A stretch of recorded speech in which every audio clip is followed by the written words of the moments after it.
کہ دعا بھی کرے، استغفار بھی کرے، وہ بھی۔ پہلی چیز اپنا عقیدہ ٹھیک، دوسری چیز یہ آئی تھی کہ موت کا خوف نکال دیں۔ عزیزان محترم، تیسری چیز یہ ہے ہم نمازوں کا اہتمام کریں۔ جو آدمی اپنی نمازوں سے دور ہے، جمعہ سے دور ہے، تو وہ کیسے کسی خیر کی اللہ سے امید کر سکتا ہے؟ ہاں، اچھا ہتھیار کیا ہے کہ آدمی نمازوں کا اہتمام کرے۔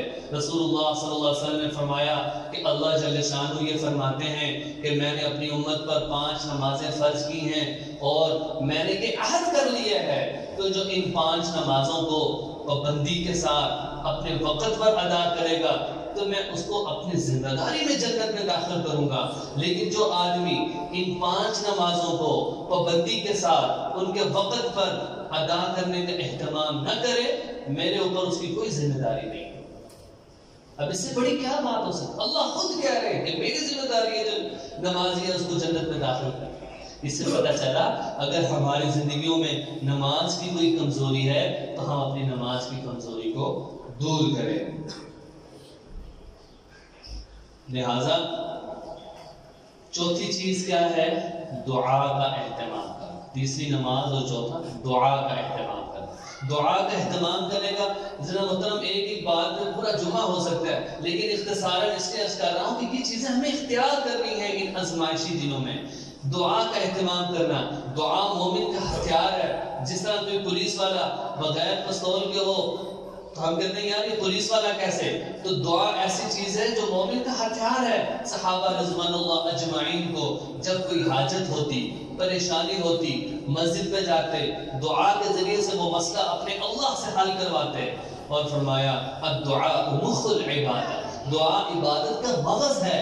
جس طرح آدمی بغیر دماغ کے مکمل نہیں، اسی طرح عبادات دعا کے بغیر مکمل نہیں۔ لہذا ضروری ہے کہ دعاؤں کا اہتمام کرتے رہیں، دعاؤں کا اہتمام کرتے رہیں۔ رسول اللہ صلی اللہ علیہ وسلم کی حدیث ہے ان ربکم تبارک وتعالی حی کریم یستحیی من عبدہ اذا رفع یدیہ، کہ اللہ جل شانہ حی قیوم ہے، اللہ جل شانہ حیا کرتے ہیں کہ جب کوئی بندہ مومن اپنا ہاتھ اٹھائے دعا کے لیے اور اللہ اس کے ہاتھ کو خالی لٹا دے، اللہ اس سے حیا کرتے ہیں، اللہ اس سے حیا کرتے ہیں۔ ایک اور قرآن پاک کی آیت ہے وَقَالَ رَبُّكُمُ ادْعُونِي أَسْتَجِبْ لَكُمْ، آپ میرے بندوں سے کہہ دیجئے کہ وہ میری طرف متوجہ ہوں، إِنَّ الَّذِينَ يَسْتَكْبِرُونَ، کہ وہ دعا کے ذریعے سے میری طرف متوجہ ہوں۔ اور پھر فرمایا وَإِذَا سَأَلَكَ عِبَادِي، جب میرے بندے آپ کے پاس آئیں اور پوچھیں فَإِنِّي قَرِيبٌ، کہہ دیجئے میں بہت قریب ہوں۔ اللہ کہہ رہے قرآن میں فَإِنِّي قَرِيبٌ أُجِيبُ دَعْوَةَ الدَّاعِ، میں ہر دعا کرنے والے کی دعا کو قبول کرتا ہوں۔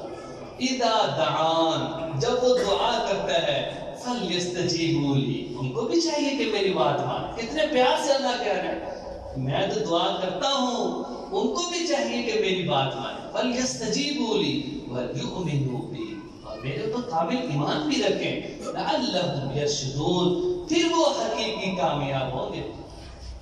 عزیزان محترم، میں دعا ہی نہیں کرتا تو کیسے خیر کی امیدیں رکھے بیٹھا ہوں؟ یہ ساری چیزیں ہمیں اپنی زندگی میں لانی ہیں، یہ کردار ہے۔ پانچویں چیز کیا ہے؟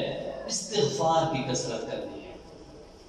قرآن پاک میں سورۃ النوح میں اللہ نے فرمایا فَقُلْتُ اسْتَغْفِرُوا رَبَّكُمْ إِنَّهُ كَانَ غَفَّارًا، آپ اپنے پروردگار سے استغفار مانگیں، بے شک اللہ گناہوں کو معاف فرمانے والا ہے۔ استغفار کی برکت سے کیا ہوگا؟ یُرْسِلِ السَّمَاءَ عَلَيْكُمْ مِدْرَارًا، بارشیں ہوں گی، وَيُمْدِدْكُمْ بِأَمْوَالٍ، اللہ کثرت سے مال دیں گے، وَبَنِينَ، بیٹے دیں گے، وَيَجْعَلْ لَكُمْ جَنَّاتٍ وَيَجْعَلْ لَكُمْ أَنْهَارًا، اللہ ان کے لیے باغات اور نعمتوں سے ان لوگوں کو نوازیں گے۔ شرط کیا ہے؟ استغفار کریں۔ پانچویں چیز استغفار۔ حدیث پاک میں ہے من لزم الاستغفار، جو استغفار کو لازم کر لیتا ہے جعل اللہ له من كل ضيق مخرجا، اللہ ہر تنگی سے اس کے لیے راستہ نکالتے ہیں، ومن كل هم فرجا، ہر مصیبت پریشانی سے اس کا راستہ نکال دیتے ہیں. وَرَزَقَهُ مِنْ حَيْثُ لَا يَحْتَسِبُ، اور اللہ اس کو ایسی جگہ سے رزق دیتے ہیں جو اس کا وہم و گمان بھی نہیں ہوتا. عزیزان محترم، وائرس کی موجودگی میں بندہ مومن کا کردار کیا ہو، اس پر ہم بات کر رہے ہیں.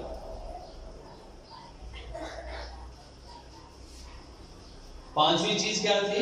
استغفار. استغفار کو ہم نے اپنی زندگی کا حصہ بنانا ہے. حدیث میں آتا ہے جو آدمی استغفار کرتا ہے اللہ اس سے پہلے گناہوں کو معاف کر دیتے ہیں. جو وہ عمل کیے ہے اللہ اس عمل پر قبولیت کی مہر لگا دیتے ہیں. اور تیسری چیز کیا؟ اللہ اس عمل کو پھر کرنے کی توفیق دیتے ہیں. یہ تین انعام استغفار پر تو مل رہے ہیں. اس لیے جب ہم نماز پڑھ کے فارغ ہوتے ہیں کیا کہتے ہیں؟ اللہ اکبر، استغفر اللہ استغفر اللہ. اے اللہ ہم نے یہ جو عبادت کی ہے بہت کمزور کی ہے، استغفار کی بدولت ہماری اس عبادت کو قبول کر لے. اس دھیان کے ساتھ بھی ہم نے استغفر اللہ کہا. تو پتہ چلا کہ عبادات کے بعد جب ہم استغفار کرتے ہیں تو استغفار کی برکت سے اللہ تعالی ہمارے گناہوں کو معاف فرما دیتے ہیں. چھٹی چیز کیا ہے؟ گناہوں سے اجتناب کرنا، تقوی اختیار کرنا. قرآن پاک میں اللہ نے فرمایا وَمَن يَتَّقِ اللَّهَ يَجْعَلْ لَهُ مَخْرَجًا، جو آدمی تقوی اختیار کرتا ہے اللہ اس کے لیے راستے ہموار کر دیتے ہیں. تقوی کی تعریف کیا ہے؟ آدمی اپنے آپ کو گناہوں سے ایسے سمیٹ، گناہوں سے ایسے بچا کر اس دنیا کی زندگی کو گزارے جیسے ایک آدمی ہے وہ جھاڑی دار راستے میں جا رہا ہے، ہر طرف جھاڑیاں ہیں، کانٹے ہیں، وہ اپنے دامن کو بچا کر وہاں سے گزرتا ہے کہیں میرا دامن کسی جھاڑی میں اڑ نہ جائے. تو یہ تقوی ہے کہ آدمی ایسی زندگی گزار رہا ہو کہ جس کے جو گناہوں سے پاک ہو، جو اللہ سے تعلق والی ہو. ہاں فرمایا کہ عبادت گزار وہ نہیں ہے کہ جو لمبی تہجدیں پڑھے اور دن کے وقت گناہ بھی کر لے. فرمایا عبادت گزار کون ہے؟ جو نمازیں پڑھے، فرض اور سنتیں پڑھے لیکن گناہوں سے اپنے آپ کو بچائے. امام غزالی رحمہ اللہ فرمایا سب سے بڑا عالم وہ ہے جو گناہوں کے نقصانات کو سب سے زیادہ جانتا ہے. یہ سب سے بڑا عالم ہے. عزیزان محترم، ساتویں چیز کیا ہے؟ لوگوں کی مدد کرنا. خوشی میں ہر آدمی دوسرے کا ساتھ دیتا ہے، ہر آدمی دوستی نبھانے کی باتیں کرتا ہے، لیکن جب آزمائش یا کوئی مصیبت آ جاتی ہے پھر پتہ چلتا ہے کون کتنا قریب. اب دوسروں کی مدد کرنا یہ مختلف اعتبار سے ہو سکتا ہے. کسی کو کوئی چیز دینے میں، اب ماسک ہے کہ کسی کو ہدیہ کر دیا، یہ بھی صدقہ ہے، یہ بھی صدقہ ہے.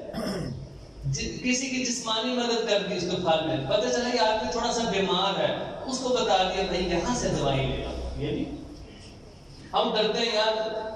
اب احتیاطی تدابیر نے تو یہ بھی کہا ہے کہ جو زیادہ بیمار ہے، جس کو چھینکیں آ رہی ہیں، وہ ویسے بھی مسجد ہی نہیں آ سکتا جو زیادہ بیمار ہوگا. تو یہ چیز ضروری ہے کہ اپنے بھائی کی مدد کرنا، اپنے بھائی کی مدد کرنا. لہذا حدیث پاک میں ہے لا یؤمن احدکم حتی یحب لاخیہ ما یحب لنفسہ. آدمی اس وقت تک کامل مومن نہیں ہو سکتا جب تک کہ وہ اپنے بھائی کے لیے وہ پسند نہ کر لے جو خود اپنے لیے پسند کرتا ہے. اپنے لیے جو اچھی چیز پسند کرتا ہے وہ اپنے بھائی کے لیے بھی پسند کرے. نہ یہ کہ میں بس ٹھیک ہو جاؤں باقی جس کے ساتھ جو مرضی ہو جائے. یہ خیر خواہی کی کیفیت نہیں ہے جو کہ رسول اللہ صلی اللہ علیہ وسلم کی زندگی میں تھی اور ایک مسلمان کی زندگی میں ہونی چاہیے. خیر خواہی کی کیفیت کہ میرے کسی مسلمان بھائی کو تکلیف نہ ہو جائے، چاہے وہ تکلیف میری وجہ سے ہو، چاہے وہ تکلیف معاشرے میں کسی. رسول اللہ صلی اللہ علیہ وسلم کے پاس ایک صحابی آئے، وقت بہت قلیل ہے، بات کافی کرنی ہے. رسول اللہ صلی اللہ علیہ وسلم کے پاس ایک صحابی آئے، یا رسول اللہ مجھے محبوب عمل جو اللہ کے نزدیک ہے وہ بتا دیں. رسول اللہ صلی اللہ علیہ وسلم نے فرمایا وہ عمل کہ جس کی وجہ سے تم اللہ کے سب سے زیادہ محبوب ہو جائے گے، وہ لوگوں کو نفع پہنچانا شروع کر دو. لوگوں کو چاہے چھوٹا چھوٹا کیوں نہ ہو نفع پہنچانا شروع کر دو. اور فرمایا اگر تم بات کرو وہ کون سے اعمال ہیں جن سے اللہ خوش ہوتے ہیں؟ فرمایا وہ خوشی ہے جو تم کسی مسلمان کو دے دو. خوشی بس. اب خوشی کے اچھے طریقے سے ملنا یہ بھی خوشی ہے. اور فرمایا اور دوسری چیز کیا ہے؟ وہ تکلیف ہے جو تم کسی مسلمان سے دور کر دو. یہ دو عمل سب سے زیادہ اللہ کو قیمتی ترین عمل ہیں. اس کے بعد عزیزان محترم 8ویں چیز ہے صبر کا مظاہرہ کرنا. کہ اگر کسی کو کوئی آفت یا آزمائش کے دنوں میں ہے، جو کہ عنوان کیا ہے کہ آزمائش میں بندہ مومن کا کردار، صبر کا اختیار، یہ صبر بھی مومن کا ہتھیار ہے. فرمایا کہ قرآن پاک میں فرمایا ان اللہ مع الصابرین، کہ اللہ کے ساتھ ہیں؟ صبر کرنے والوں کے ساتھ ہیں. انسان پر پریشانی آ جاتی ہے، مصیبت آ جاتی ہے، حالات آ جاتے ہیں تو بندہ صبر کرے. 9ویں چیز کیا ہے کہ اگر کوئی بیماری آ گئی تو اللہ کا شکر ادا کرنا چاہیے. حدیث پاک میں اللہ جل شانہ کی حدیث قدسی ہے، فرماتے ہیں جب کوئی آدمی بیمار ہوتا ہے اللہ جل شانہ 2 فرشتے اس کے پاس بھیجتے ہیں کہ جاؤ دیکھو کہ جب اس سے لوگ ملنے آ رہے ہیں وہ کیا کہہ رہے ہیں. 2 فرشتے آتے ہیں اور اللہ کو تو سارے علم میں ہوتا ہے. اللہ کہتا ہے پوچھو وہ کیا کہتا ہے، اللہ کے تو علم میں ہے، تقریر لکھی ہے. وہ فرشتے آتے ہیں، وہ دیکھتے ہیں کہ یہ جو بیمار آدمی ہے یہ لوگوں سے کیا کہہ رہا ہے. جب وہ لوگوں سے کہتا ہے کہ یار میرے ساتھ یہ مسئلہ ہو گیا، میں تو اچھا بھلا تھا، جب وہ شکوے کرتا ہے وہ فرشتے واپس آ جاتے ہیں.